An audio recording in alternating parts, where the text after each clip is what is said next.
It's the U.S. Ski and Snowboard Hall of Fame Legends Lounge. Once again, hi, everybody. I'm Dan Egan. I'm your host. And here in the Legends Lounge, we meet the legends of the U.S. Ski and Snowboard Hall of Fame. And tonight we have a really special guest with us. He's going to be a member of the class of 2023, a new honored member of the U.S. Ski and Snowboard Hall of Fame. And when I think about this person, I think back to ski school, climbing the ranks through the ski industry, landing a job as a general manager, and then really exploding onto the scene with new innovations for how ski resorts are run, how they conserve energy, and how they treat their guests and welcome them to the slopes. Before we get started, of course, we're going to be joined by Justin Kowalski, our U.S. Ski and Snowboard Hall of Fame Executive Director. Justin, how you doing, my friend? Good, Dan. Good to see you again. You too. And as we go at the Legends Lounge, it never stops. We have all sorts of legends coming through our lounge, and tonight is like everybody else, so innovative and really stands on their own for all the innovations that Brian Fairbank has brought to the ski industry. Yeah, it's going to be a especially exciting one for me, and somebody that really has been an advocate for the industry, and really for the hall, and for the New England region, amongst many others. Somebody again that's really, in my opinion, ahead of his time, thinking about stuff. Going, man, 10 years they're going to be thinking about this stuff, but I'm thinking about it now. And a visionary, certainly a mentor of mine, and I know a lot of other people as well, that's been on the board of the NSAA and many other organizations, really pushing the envelope, and somebody that really has ushered along our industry and our sport. Super excited to have him on tonight. In the world of corporate ski ownership of different resorts, Brian Fairbank stands alone as an independent ski resort owner and operator who has really made a path for himself here in New England with the ownership of Jiminy Peak, Cranmore Mountain, and Bromley. Welcome, Brian Fairbanks. Thank you so much. I'm happy to be here. It's great to see you, Brian. And, it's just like so many, found their way, took one more semester off from college, I imagine, to ski. And you really came up through the ranks of PSIA all the way to the national demo team. I didn't make it to the national demo team. I made it to the Eastern demo team. That was an error in the submission, but that got picked up by another guy, and I had to clarify it. So I clarified it. They'll never let you forget that one, Brian, of course, on the national level, but it's an accomplishment to make the demo team. And it must really mean that you love skiing, that you're passionate about it, and you really care about how it's taught and how it's expressed. I absolutely do, and it comes from childhood. My dad took me skiing when I was 6 years old at a scary hill outside of Buffalo, Emery Park. And it was a rope tow, and my dad wasn't on skis, and he just put me in these pair of skis and said, just put this snow plow and you'll be fine getting to the bottom of the hill and then come back up. And I crashed and burned 4 or 5 times. He didn't come to pick me up. I had to pick myself up. I don't remember how I did it, but he never told me how to get on the rope tow and come back to the top. And I probably took 7 or 8 runs, and I was hooked. As much as I crashed and burned, I was passionate about skiing, and it ended up being my whole life as a result of it. And do you find now that running a resort, when you see those little ankle biters out there riding magic carpets and learning how to ski, that you still sort of focus in on what that meant to you and how important it is to families today? Absolutely. And I look at it and say it behooves our industry to say, what do we do to make sure that children do progress and it becomes a part of their life? And at our 3 mountains, we have a program called Kids Rule, and we take the children for the whole day so mom and dad can go ski and enjoy their time. But at the end of the day, they can come back and take their youngster out to see how they made out during the day. We do 20,000 kids a year, and believe it or not, those contribute about 80,000 skier visits to our mountain because there's 2 or 3 people with that child. So it behooves us to do a great job with Kids Rule and keep the whole family happy. Of course, you have a lot of different accomplishments in the ski industry, without a doubt. But I think that one that really impacted nationally was the national growth model at the NSAA. I've always been fascinated by how the National Ski Areas Association developed this model for growing the industry. Very impactful as far as trial and retention. Just tell me a little bit about your involvement with that and how effective it's been. Well, I was on the board of directors for NSAA at that time in history, and I started seeing these short skis come out of Solomon and Hart, and the Solomon ski was actually stiff as a board, curled up at both ends, but I tried it and found out that it made a few things easier. And then I discovered a Hart product that was made by Atomic that had a real good side cut. It was 120 centimeters. And boy, was it easy to get the feeling of carving a ski. And as I recognized how much it advanced some of the skills of our ski school people, I said, why not use this same concept with teaching beginners? And so I remember going to a board, executive committee meeting with a bunch of slides to be able to say, I think this has some merit for us to look at as an industry and be able to come up with a methodology that enhances the learning experience, and at the same time try and develop a place at a resort that the beginners can really feel they're part of their own club and they're not part of the masses, and it creates some bonds and some better experience for people. And from that discussion and evolution of time, Michael Berry, president of NSAA at the time, really seized the moment to say, let's take this further. And so the model of growth evolved. It's and now I know that you've stayed on this track with terrain-based learning and the shaping of the mountain, and you have that at all 3 ski areas. Is that right? Yes, we do. Yep, Joe Hessian really brought something to the industry to say, what can we do to make it even easier for them to learn how to feel that ski, get out of the fall line, and not be intimidated by it. And so we use it at all 3 mountains. And the first year it was a new experience for us. Now we're tweaking it. But our groomers actually enjoy going out there to say, can I make this right? And they interact with the snow sports people so that if it needs some tweaking, they get it done. And you can see the difference. In Kids Rule, it's ideal for them. There's been a lot of ski instructors over the decades that have, become ski instructors, climbed the ranks of PSIA, got certified, this and that, eventually went into some sort of resort management. But you end up as a general manager of Jiminy Peak. I'm sure that doesn't happen overnight, but what was your path to becoming the GM? I was at a resort called Evergreen in Wisconsin, Spring Green, Wisconsin, in 1968, and it was being developed on a piece of property called the Frank Lloyd Wright Taliesin East Educational Center, and I was inspiring myself to head to Colorado because I was so excited about skiing and what was happening to it in Colorado. And I got a phone call one day if I'd come back and interview at age 23 with the gentleman who was the primary stockholder at Jiminy Peak, and he was Fred Crane from the Crane Paper Company. And Fred shared with me that the family board had said to Fred the previous winter, you've either got to stay as head of our research and development division, or you've got to go to Jiminy Peak and make that be your full-time career, but you can't do both. And Fred was a wise man and decided that, yes, he's going to stay at Crane and Company.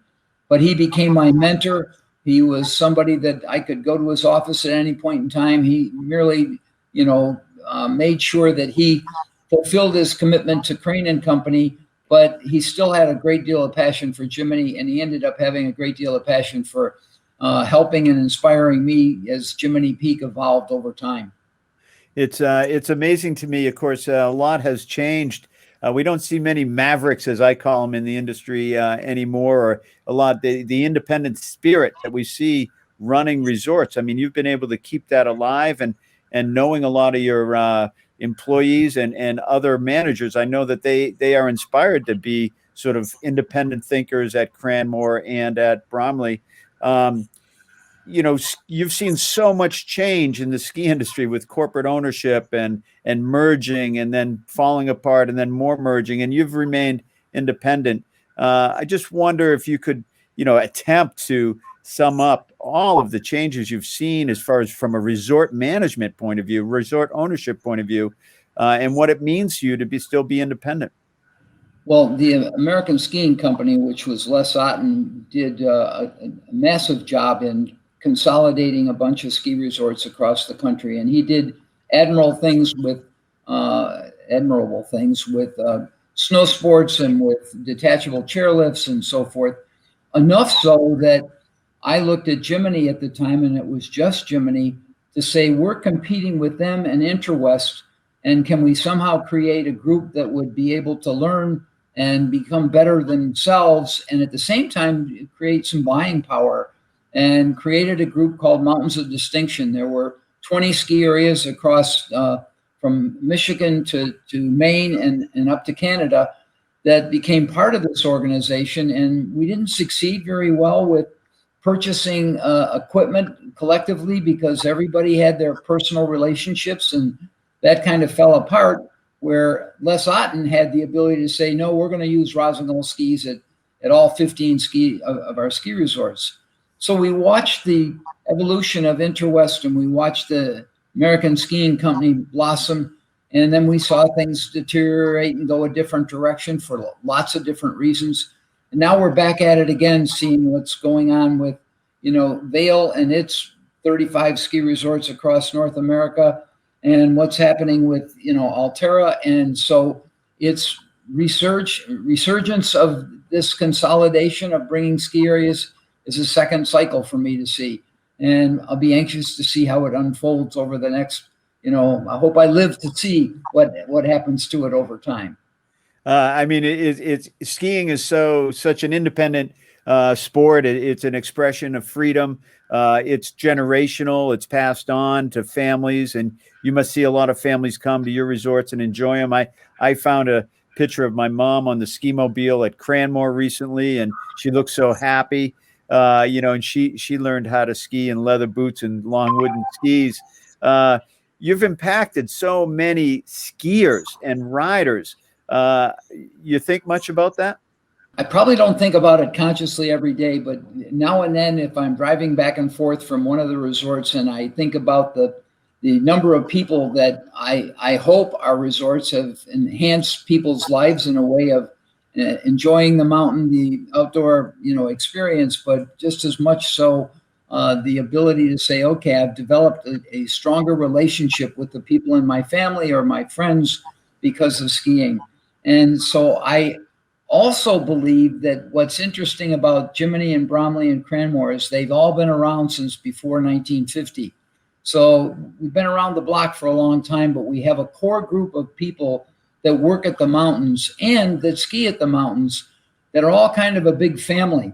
And when we got interested in acquiring Cranmore, it was fascinating to see that they were the same cultural attitude toward the love of the mountain and love of Cranmore that our staff experienced here at Jiminy. And the same thing happened when we went to Bromley. So that heritage of the respective mountains carries through to this day. And that goes a bit further in that the relationships that go on with our key management personnel is also very strong with our season ticket base, as well as other people that come to visit the resort.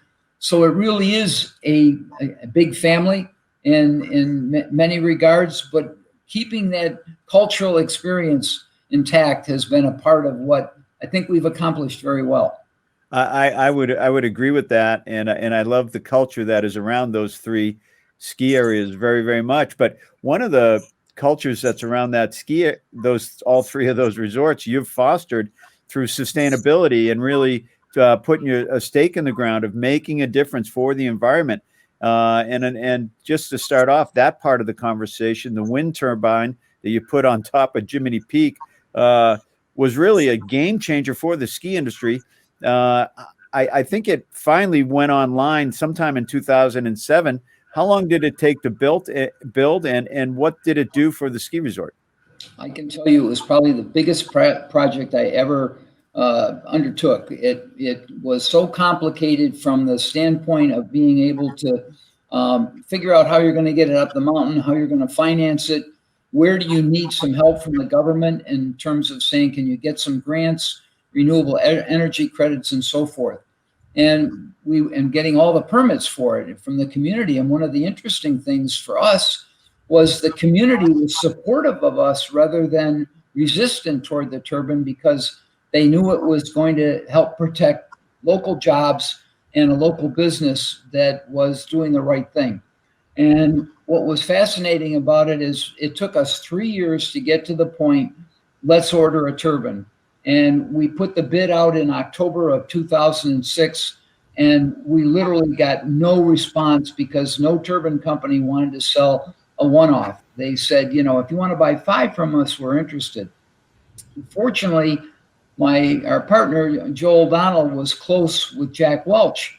So I called Joe on New Year's of that year and said, how well do you know him? And is there anything you might be able to do to inspire him to see if GE would look at us? And I can tell you that the emails were all over the place for the next 4 or 5 days, and GE became our turbine. But GE did not make a small enough turbine for us to be able to make the numbers work.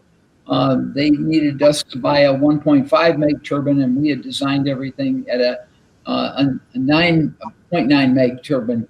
And the consequences of all the financing that had to be put to place, but GE didn't think they could get the turbine up the mountain, or that we could. And we had to influence them during the winter of 2007 so that they were supportive of us moving forward with the turbine. And I can tell you, we did a DVD of the process of installing it on the mountain. And it took 5 bulldozers to pull up parts of the turbine that weighed, you know, like 30 ton. And the ability to see it up on the mountain, we didn't put it at the very top. We put it on a saddle of the mountain, so we felt it would sit on the mountain more gracefully than being right on top. And we lost about 2 or 3% of the production capabilities, but it was such a long-term, you know, investment that we kind of said it's going to be sustainable either way. Let's take advantage of it looking right on the property. And it's been running for 13 years, and God bless it. It's done a great job and paid for itself in the time frame that we budgeted for, and it's run pretty much flawlessly over that period of time. It's such a feat what was done trying to get that up to that saddle, and in that DVD and video that you produced, there's a great moment where you're right. The crane is pulling the you know, the sort of the wings, the propeller up to put it in place. You're talking about how long and slow it's going, but the mechanic or the engineer is on top of it, and he takes a picture, and it just seemed like a really emotional time when that got connected. And you know, all the things that you had to think about, that those blades couldn't go up unless it was almost dead calm. Had there been a slight breeze, there's no way the crane could have lifted those up without them being influenced, and he couldn't have done anything to stop it. So we scheduled it for a day. We probably had 300 to 400 people up on the side of the mountain watching those blades go up. And it was incredible to see the guys up on top of that thing, bring it in, and then bolt it together, and the crane slowly lift itself away and come back down, and know that, okay, it's all together now. And it was quite the feat. I mean, it's a big mindset running a ski area, knowing that you're consuming so much energy all the time to produce snow, to run lifts, to power the lodges and everything. What was it for you that really flipped the switch when you started thinking about conservation, sustainability, and doing a wind turbine? What was the switch in your mind that you said, this has to happen? Well, we had been spending the last 15 years from 1990 onward looking at saying, how can we become more environmentally sustainable? And so we did things with waterless urinals. We did things with recycling cardboard. We did things with snowmaking enhancements, LED lights in the hotel. And we did all the things that were low-hanging fruit to say, how can we use less energy? And we probably accomplished everything we saw that was possible at that point in time. And one of the selectmen in town said to me one day, you know, the wind blows the most in this valley in November, December, and January, and you could use a turbine. And he actually planted the seed, and I was able to jab him along the way as we were going through the permit process. This all started because of you, Sharm. And as it turned out, the ability to do something with that generated even further thoughts. And so after the turbine, we ended up changing all of our snowmaking system over to even more renewably energy efficient equipment. And then we did all our slope lighting to LED lights. So it took us until about 2010 to be able to say we are now creating more power than we generate. But that didn't happen by just those three things. I had a mind drain for a minute. We also built a solar farm. And my son Tyler, who works with me, was involved with our renewable energy efforts and created and developed a solar project that's a half a mile away from the resort. We sold it to another developer when it was all permitted, with the understanding that we would take half of the power from that.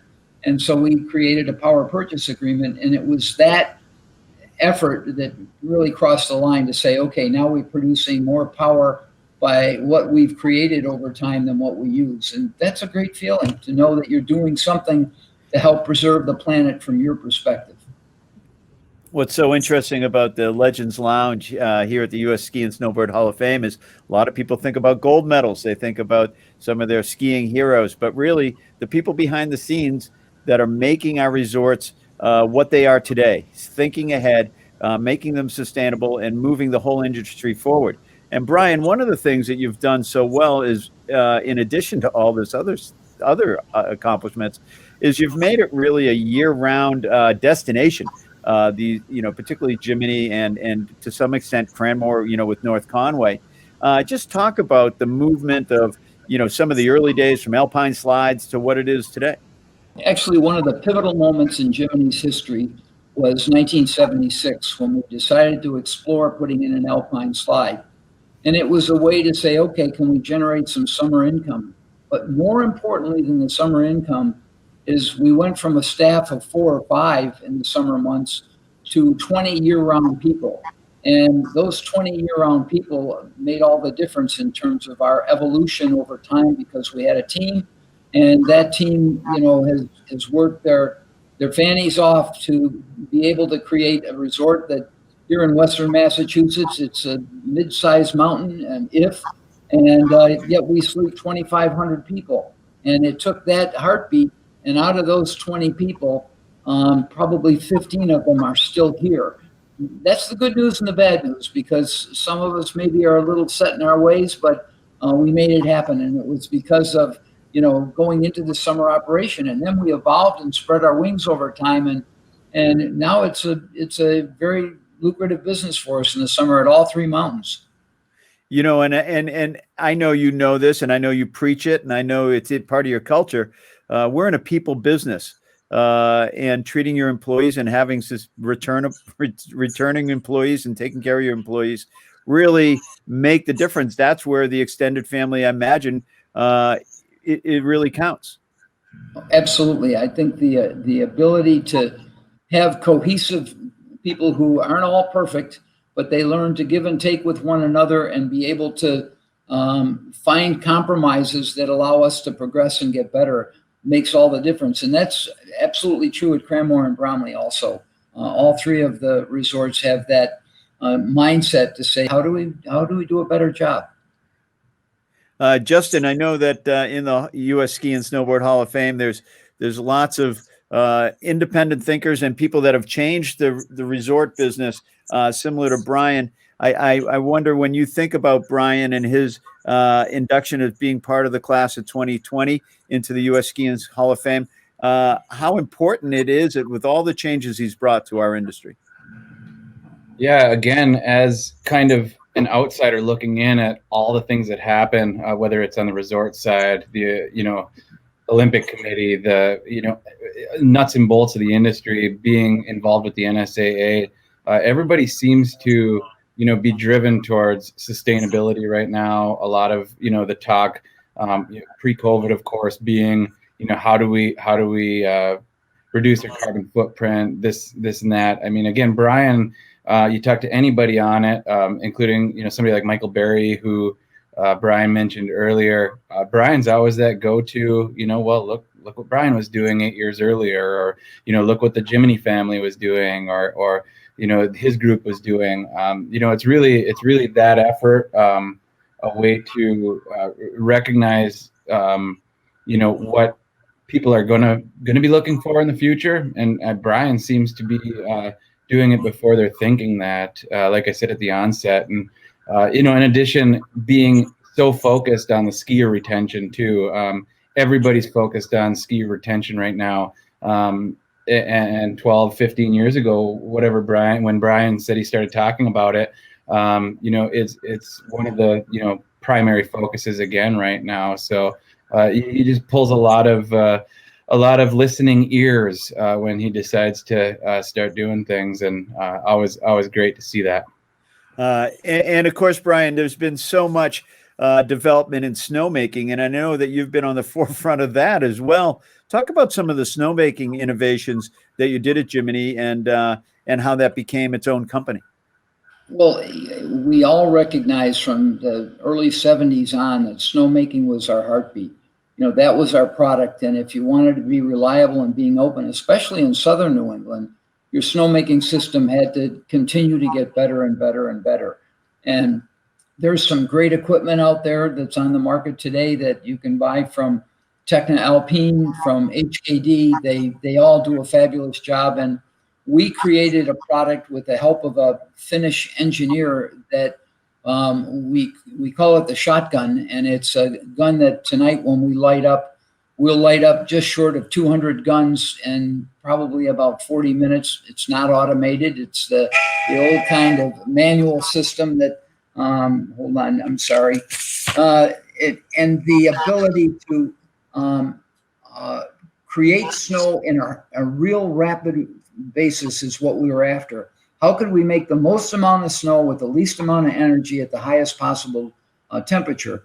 And 25 degrees happens to be the temperature that you look at wet bulb. And people ask me, what does wet bulb mean? And the simple answer is, if you take a shower and the windows are closed and the door is closed and you go to dry yourself off, the room's so filled with humidity that you can't really dry your skin the way you'd like to. Open the door and open the windows, and all of a sudden you recognize that the humidity goes away, and the crystals, when you're making snow, will produce a crystal so much easier when you have that wet bulb temperature of 25 degrees. But the ability to throw the switch at a given temperature and know that you're going to get, in our case, 40 gallons a minute out of every gun. It's a lot of snow going out. 7,000 gallons a minute.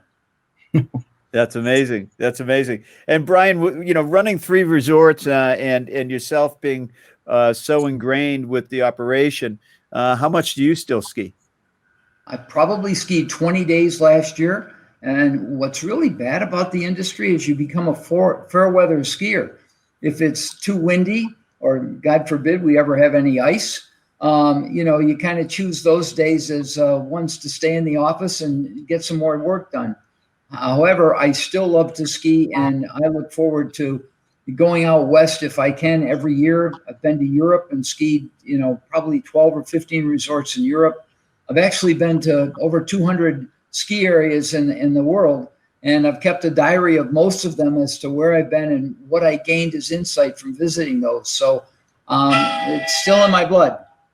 I love that. And do you remember being a young teenager thinking, one day I'm going to work in the ski industry? Was there a moment in time where you said, I'm going to make this my career?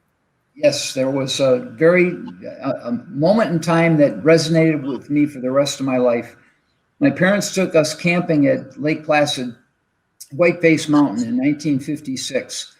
And I was walking around the base area where there were T-bars and other things. And there wasn't snowmaking back then. And I bumped into the gentleman who was the manager of the property. And he kind of took me under his wing as a 12-year-old kid to explain to me, the cable and, all the little idiosyncrasies of skiing. His name was Arthur Draper. And I was so intrigued. I said, I know there's a hill south of Buffalo, New York that my dad and I go hunting on that I think might be a good place to develop a ski area. And I have the topography map at home. Could I send it to you and you maybe could give me some ideas just because I'm so curious? He spent the time to send me a 2-page typed letter. Yeah, there were lots of little errors in it, but that just sucked me right in because all of a sudden I'd gotten an emotional connection with somebody in the industry. I lost that letter in 1981 when I moved from one home to the other. And I feel really badly about it because I wish I could have kept it for my whole life. But what I learned from it was pay attention to the younger people that may have an interest in this industry, listen to them, find out where their passions might be, whether it's being a ski instructor, whether it be a snowmaker or somebody in marketing, how much you can influence their life by spending some special time with them. Arthur Draper went down in history in my mind. That's really awesome. And I think as you look back at all the many things you've accomplished, I'm wondering what you're most proud of. Oh boy, that's a good question. My inclination is probably immediate to where I'm sitting and what has happened in this valley. But probably the most proud moment in my life was getting the Lifetime Achievement Award from the National Ski Areas in 2017. To be recognized by my peers in the industry in such a way was really rewarding. I can't, think of a way where I would feel more honored than to have that group of people, 500 people that I had to make some comments to, stand up and applaud at the end to say, wow, I accomplished something that my peers, recognized. And that was probably more important. That must have been amazing. I think at times like that, it makes you really reflect on the impact. And did it put something in perspective on your career for you? Yes, it made me realize that all of the hard knocks you go through in this industry, building relationships become vital. And whether you're in trouble and you've got somebody like Carl Kaparinsky that you can call in California, at 10 o'clock at night and know that he's going to listen to you and say, I've got some thoughts on the problem you're going through, or vice versa. I probably have 10 or 15 people in the industry that I talk to at least monthly. And most of the time we're talking about, issues that are going on in the industry, and you learn so much from somebody else and what they have to say. And, it's great camaraderie to know that you have that many people. I have a friend at Holiday Valley that I probably talk to twice a week, Dennis Eschbach. And we played practical jokers, instances on each one of us. One day they jacked my car up at Wyndham when we were having a Mountains of Distinction meeting, and they all went to the bottom of the road, and I could hear them laughing as there's nothing I could do to get my car down off the block. So they came back up. Having a relationship with Dennis to do things like that just is, awesome. I got back on him. Don't worry. I took my opportunities. I sent him a trike that all had to be assembled, and I sent it to him in the winter to say, I think you should try and see if this will work out there on skis. So he literally took it up a chairlift to see if he could unload on the ramp. And I got pictures or a video from the office of showing him putting it together with the tools. So, we had fun together we continuously have fun. So I just love all these stories, and this is really what I enjoy about the Legends Lounge. Justin, this has just been another typical Legends Lounge at the U.S. Ski and Snowboard Hall of Fame with so many great stories and so much impact. Yeah, we love it. Thank you so much, Brian, and for all you do for the industry. It's just incredible. Well-deserved. I've told you 100 times already, but congratulations. And, I know when we get back to physical events and are able to have a party, it's going to be a Fairbank style party. Yes, it will be. That's for sure. Thank you so much.